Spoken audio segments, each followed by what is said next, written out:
সারাদিন রোজা রাখার পরে খাবার খেতে এসে যদি এরকম একটা খাবার প্লেট আপনার খাবার টেবিলে থাকে তাহলে কিন্তু খুব ভালো হয়। চলুন আপনাদের সাথে আজকে এই রেসিপিটা শেয়ার করছি। প্রথমে আমি অল্প একটু সয়াবিন তেল দিয়ে দিয়েছি। তারপরে ৪-৫ টা আমি এখানে রসুন দিয়ে দিলাম। ২ টা পেঁয়াজকে আমি একটু বড়, বড় করে কেটে নিয়েছি। তারপরে একটা টমেটো দিয়ে দিয়েছি। আর এখানে আমি শুকনা মরিচটাকে প্রায় ০.৫ ঘন্টা ধরে ভিজিয়ে রেখেছি। তারপরে শুকনা মরিচটাকে দিয়ে দেব। আর তেলের মধ্যে বেশ কিছুক্ষণ ধরে আমি সবগুলোকে আমি ভেজে নিয়েছি। আর এগুলো ভাজা হয়ে গেলে আমি সব তেলের থেকে উঠিয়ে নেব। আর এদিকে আমি এখানে লইট্টা শুটকিকে সুন্দর করে ভিজিয়ে রেখেছিলাম, তারপরে ধুয়ে তারপরে একটু টেলে নিলাম।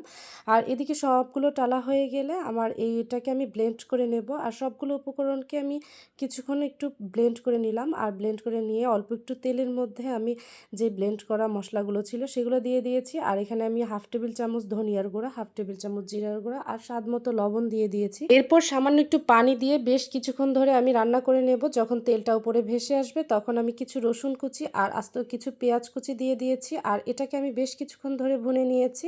তারপরে উপর দিক দিয়ে একটু ধনিয়া পাতা দিয়ে দিলাম। ধনিয়া পাতা দিয়ে আরও কিছুক্ষণ আমি কষিয়ে নিলাম। সারাদিন পরে এই শুটকি ভর্তা দিয়ে 1 প্লেট ভাত খাওয়া যায় অনায়াসে। আশা করি ট্রাই করে দেখবেন বাসায় একবার। আর রেসিপিটা কেমন লাগলো অবশ্যই জানাবেন। আজ এই পর্যন্তই। আসসালামু আলাইকুম। সবাই ভালো থাকবেন।